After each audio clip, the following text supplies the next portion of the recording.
Hey guys, Matteo here. Welcome back to a new video, and today I want to talk about the infamous gamma shift topic. Now, if you clicked on the video, you're probably already familiar with this gamma shift issue. Is something that typically happen with Apple devices, Apple monitors, and in particular in DaVinci Resolve. So it's a problem basically where when you export your file from DaVinci, you're gonna end up with something that looks a little bit different in QuickTime. And then once you upload it on YouTube, typically look a little bit washed out. It's a very complicated thing. I never really talk about it because I think once we open this box, there's so many different things you could do. There's so many people debating online, even like top colorists and engineer and professional people. But in this video, I wanted to show you how I deal with it, what are my gamma settings in DaVinci Resolve. This is a solution that works fine for me, and it might not work for somebody else. Now, what I've been doing since a lot of time is setting up my timeline color space on Rec 709 Gamma 2.4. Now, this is a MacBook Pro.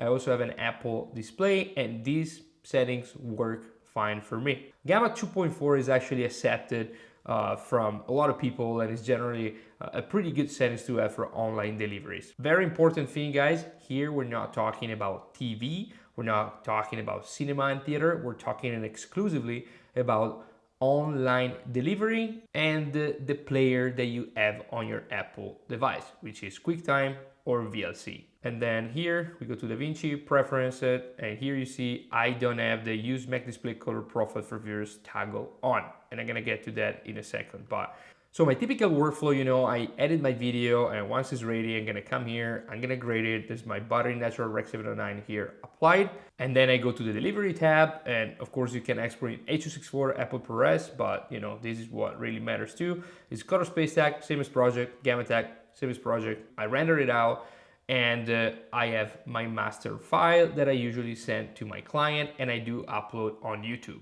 And just a side note, guys, I don't have any Flander scientific external card and calibrated display. I'm an independent filmmaker. Most of the people watching this video are probably in the same situation, and you just need to make it work for your master file and for your online delivery. These workflow work absolutely fine because we have, I think, a pretty accurate representation of what we are doing in our DaVinci. And then once we export the file, we go in VLC and the file looks identical. We can bring the file back into DaVinci and it looks exactly like the grade that I did. And just to give you a proof, guys, this is my DaVinci reference right here with the Gamma 2.4.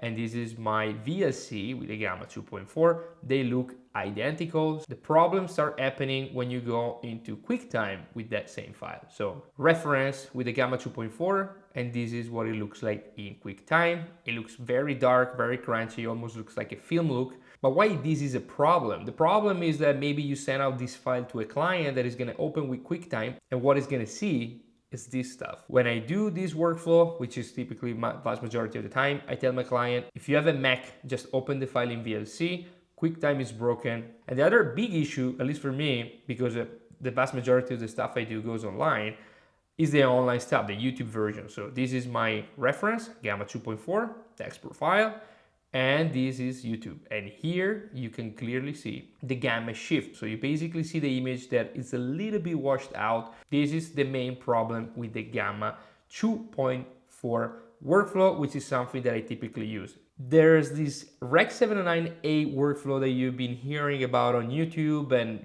everybody's talking about, and it's great, it's fantastic. And basically how it works is exactly like this. You go here on preference, you toggle on your use Mac display color profile for viewers, press save, and already see the image got a little bit darker. And then we go here and we set up Rec 709A for Apple. Perfect. Now you see the image is already a little bit different. We're gonna get to in a second, but what you do from here, you go to the delivery tab, you come over here, color space tag, same as project, gamma tag, Rec 709A, and the image, it will look identical in QuickTime and also on YouTube. So this is our reference, DaVinci with Rec 709A and Mac display workflow. Perfect. This is what we see on YouTube. So as you can tell, yeah, it actually does look the exact same. The saturation is still there. This is what it's gonna look like on QuickTime. So if you see across the board, reference, YouTube, QuickTime, the same. But if I send this master file that I exported to my client and he's gonna open it with VLC, check it out. Now, he's basically gonna look an oversaturated image of what we sent him. Of course, once we switch to Rec 709A Mac display on, as you can see in DaVinci, the image is already different. If we take the reference with the Rec 709 workflow and the reference with the 2.4 gamma, this Rec 709A reference is going to be identical on YouTube, but that of course doesn't look like what I was seeing before with the VLC and my battery natural Rec 709 applied. And this is where things get a little bit complicated, guys, because at this point we found an amazing workflow that works across the board. We have a reference that looks exactly the same on YouTube and QuickTime, but again, the issue is that this is a fix for Apple devices. And of course, we're gonna compensate during the grading process. So if we are doing this gamma thing shift, of course, we're gonna apply the battery natural Rec 709. We're gonna notice that it's lacking a little bit of saturation. So we wanna, to look a little bit more saturated. So we're gonna pump the saturation.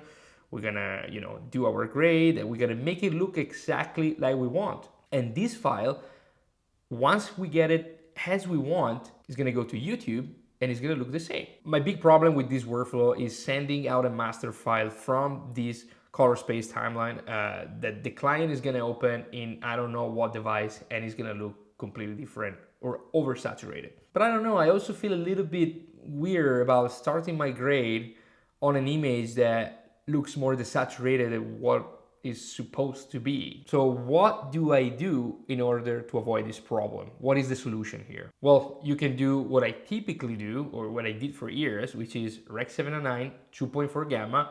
You do your grade, you export your file, you leave QuickTime alone because it's a terrible player.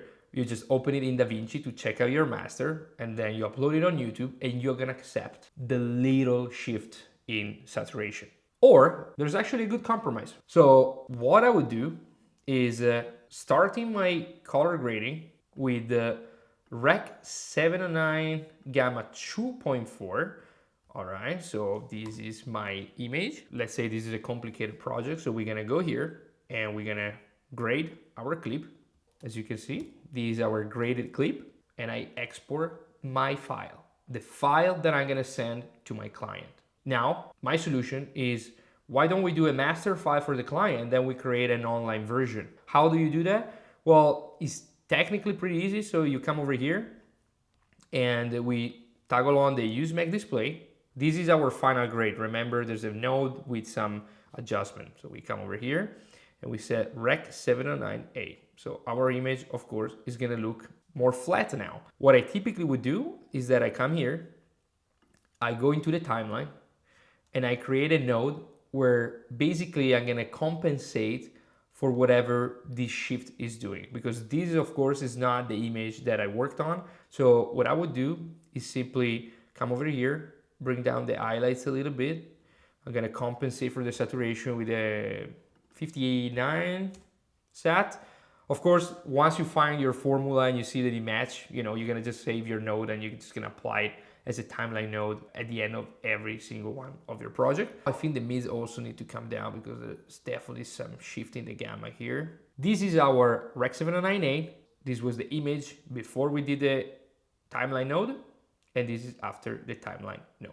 And now, as you can see, this is our gamma 2.4 graded, so the master file that we sent out to the client, that you open in VLC and it looks fantastic. And this is our Rec 709 graded clip with the Mac display toggle on, where we added our timeline node. Now, the beautiful thing is that yes, we do have two separate files, one for the client, the master, and one for YouTube, but at least now on YouTube, we are gonna see the exact same image. Now, quick recap, guys.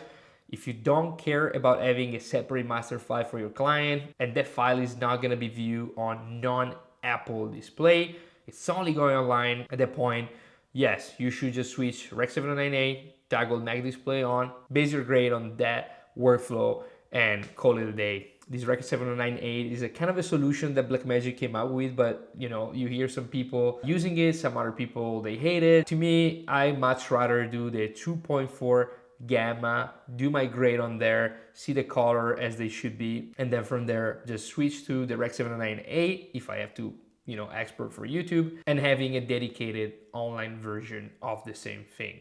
Unfortunately, we're never gonna have a master file that will work on VLC, QuickTime, and online. Anyway, let me know what you guys think in the comments. Thank you so much for watching, and I'll see you in the next one.